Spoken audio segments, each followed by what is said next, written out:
मैं आपको आज एक बात कह के जाता हूं, अपने यहां सबसे सूखा इलाका कौन सा है जी प्रांत में?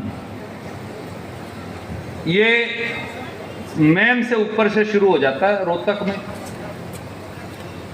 पूरा का पूरा आधा रोहतक जिला, लगभग पूरा का पूरा झज्जर, महेंद्रगढ़, रिवाड़ी, मेवात और इस तरफ गुड़गांव का एक बड़ा हिस्सा, यहां पानी नहीं है। सच बात यह है कि वो डांगरों को तो छोड़ दो, मानसों को पानी के लिए औरतें आज भी 20-20 किलोमीटर जाती हैं और अपनी वाटर टेबल नीचे जाने लगी जहां पानी था। जींद में भी, कैथड़ में भी, कुरुक्षेत्र में भी, यमुनानगर में, करनाल में, अंबाला में, और वो इलाका जो सबसे जरखेज था पानी का, वहां डार्क जोन बनने लग गया। आपको तो पता, यानी अगर मेरा ट्यूबवेल का पानी तले चला गया तो मैं नया नहीं खोद सकता, और अगर मुझे बड़ी मोटर की जरूरत पड़ी तो बड़ी मोटर नहीं मिलेगी। ये तो इसके बारिश ठीक होगी तो ट्यूबवेलों का पानी ठीक हुआ है, नहीं तो जो कैप्टी थी वो तो सारी खत्म हो गई थी। और ट्यूबवेलों का पानी भी अपने जिले के अंदर भी, और पड़ोस में अंबाला तक चले जाओ और इधर पानीपत तक चले जाओ, खत्म हो लिया। मैं आपको एक बात आज कह के जाता हूं, कोई नाका नहीं तोड़ना है SYL का, वो तो जब टूटेगा तब टूटेगा। इसी यमुना के पानी से जो फालतू आता है, अपने इलाके की तो सारे इन जिलों की वाटर टेबल उठा दूंगा और वहां पानी पहुंचा के देगा।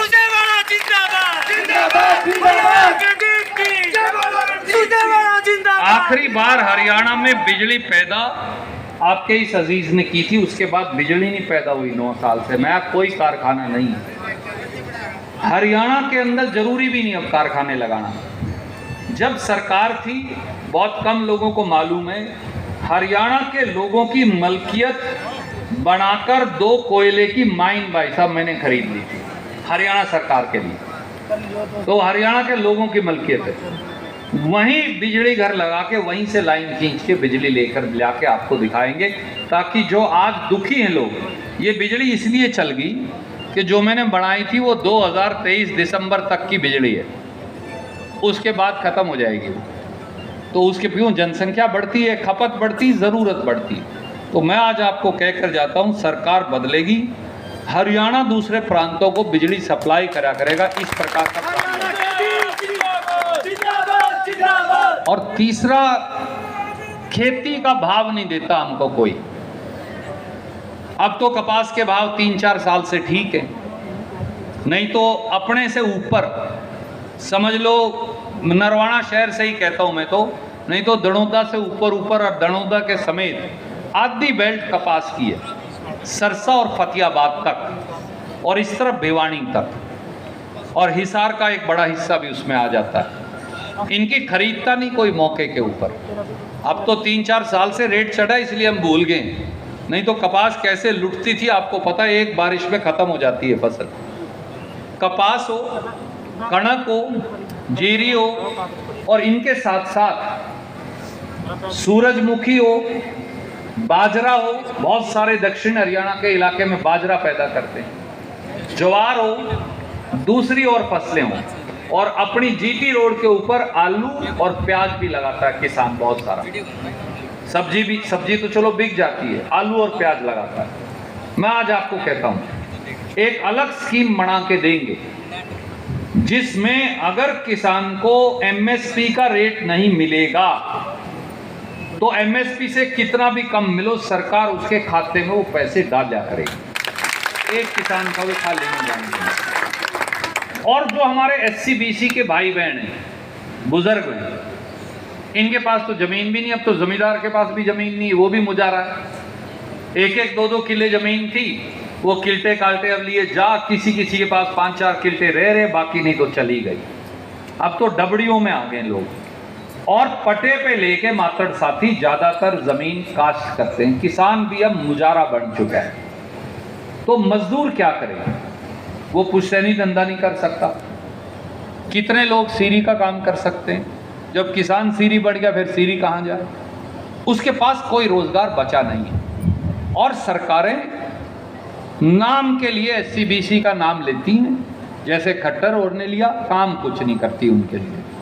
मैं आज आपको ये बात कहता हूँ, राहुल गांधी जी ने निर्णय किया हुआ है, सोनिया गांधी जी ने, खड़गे साहब ने, हम एक नया कानून बनाएंगे, जैसे पहले मैंने कई बार बनाए थे।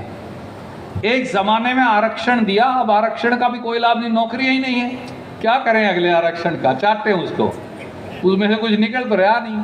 5-10 हज़ार नौकरी लगती है 5 साल में, 500,000 बालकों का नंबर आ जाता होगा, उसमें भी कुछ ज़्यादा अब बच्चों के रोजगार का धंधा नहीं रहा। सरकार के बजट के अंदर मुख्यमंत्री ब्राह्मण हो, मुख्यमंत्री जाट हो, मुख्यमंत्री बनिया हो, मुख्यमंत्री रविदासी हो, मुख्यमंत्री वाल्मीकि हो, मुख्यमंत्री किसी जात का हो, सरकार के बजट के अंदर गरीब आदमी को जनसंख्या के आधार पर हिस्सा मिलना चाहिए, वो कानून बनाए। अगर सड़क का महकमा है और उसमें 1000 करोड़ रुपए हैं, तो जो SC BC की जनसंख्या है उसके मुताबिक उनकी सड़कें भी बनानी पड़ेंगी। तीर वाली तो तीर की होगी, पर कई बार मैं मोहल्ले में मैं अपनी तो बलम बना लूं और इनकी टाल कर दूं, ये नहीं चलेगी बात। कानून बढ़ा के हिस्सेदारी देनी पड़ेगी अगलों को, SC के लिए भी, BC के लिए भी। और जो गरीब बिरादरी हैं छोटी छोटी, अपने यहाँ तो चलो नरवाणा में कश्यप नहीं है, कलायत निकल के कश्यप समाज है GT रोड पे सारा। अपने यहाँ भी नाई समाज है, उदाहरण के तौर पे कोई ऐसा गांव नहीं जिसमें नाई ना हो, शहर में तो है ही। ठाकर समाज का आदमी हर जगह मिल जाएगा। इब तो माफ करना, बड़े बड़े लोगों ने सलून खरीद लिए, इब तो पेड़ के तरह कौन कटवा, बाल कटवाना नहीं, अगलों का धंधा बंद हो गया। अगर केश कला एक कमीशन बना दो और उनको ये काम सिखा दो और मुफ्त में उन्हें कर्जा दे दो, तो उनका धंधा भी चल पड़ेगा। उनका एक पुश्तैनी धंधा चलवाओ, जो लकड़ी का काम जानते हैं उनके लिए लकड़ी का काम का धंधा चलवाओ, जो लोहे का काम जानता उसके लिए लोहे वाला चलवाओ, जो बाड़ों वाला काम जानता उसका बाड़ों वाला चलवाओ। जो पुश्तैनी धंधे हैं, जो बर्तन बनाने का काम जानता, अपने प्रजापत समाज के भाई बहन हैं, उनके लिए ज़मीन नहीं रही। सीर की तो ज़मीन गांव में रही नहीं। कोई म्यामा थर्ड साथी मेरी ज़मीन में अगर आप मिट्टी खोदो तो पंडित जी मैं हूँ, भाई साहब है, हम मना कर देगा। कोई अपनी ज़मीन से मिट्टी नहीं उठाने देता, क्यों, मिट्टी के पैसे बहुत हो गए। तो आप अगर उनके लिए मिट्टी का इंतजाम कर दो और उनको अच्छे बर्तन बनाने की सुविधा दे दो और कर्जा दे दो मुफ्त में बगैर गारंटी के, तो वो भी काम कर सकें। तो मैंने आज आपको ये बात इसलिए कही, खट्टर और की काट, दुष्यंत चौटाला और की काट एक बात है। कांग्रेस हरियाणा के लिए क्या कर सकती है उसका एक छोटा सा नक्शा आपको दिखाया। और मैं आपको एक बात कहता हूँ, ये तब संभव है, ये तब संभव होगा, एक तो यही लड़ाई हो मैं मुख्यमंत्री बनूंगा, बस एक तो ये लड़ाई हो सकती है, उसमें आपकी रुचि हो सकती है, बाकी हरियाणा की क्या रुचि है। आप हरियाणा की शक्ल कैसे बदलोगे, हरियाणा की 36 बिरादरी के लिए काम कैसे करोगे। हरियाणा में चाहे वो अगड़ी बिरादरी हो, ब्राह्मण समाज है उदाहरण के तौर पे, अपने यहाँ तो खेती करते हैं, इनके पास भी कुछ नहीं बचा रहा है, जमीन लंबी चौड़ी। कोई और उनके लिए काम देखो जो काम वो कर सके और वो भी तरक्की में हिस्सेदार बन सके। हाँ, पोथी भी चाचा कह रहे हैं हमारे जैसे पढ़ने लगे बीच बीच में कोई ना कोई, तो अगले क्या करेंगे। तो इसलिए कोई और काम तलाशने की जरूरत है और हरियाणा बदलने की जरूरत है। आपके इस बेटे के मन में ये ख्वाब है, बनेंगे क्या ये तो परमात्मा फैसला करेगा और पार्टी करेगी। तो मेरा एक ख्वाब है कि जिस दिन जींद जिले की 5 सीट हम जीत जाएंगे, उस दिन मैं हरियाणा को बदल के दिखा दूंगा। और एक आखिरी बात, आज शाम को जब आप परमात्मा का नाम लेके रोटी खा के सो, तो एक आखिरी बात आपके कान से निकालना चाहता हूं, क्योंकि यहाँ बड़े भी बैठे हैं, मेरे हाड़िए भी बैठे हैं, भतीजे भी बैठे हैं, काकी ताई भी हैं, बहू भी हैं, बेटियां भी हैं, सारे बैठे। जब तक एक बंदे की पुंजड़ नहीं पकड़ेंगे तब तक इलाका और जिला उसका कल्याण नहीं होगा। अपने यहाँ मेरी छोटी बहन है, कलायत से MLA बनी थी एक ज़माने में, हमने टिकट दी, गीता भुक्कल, वो यहाँ से उधर चली गई। हल्का जब खुल गया झज्जर, तो झज्जर वालों ने भी वोट डाल दी।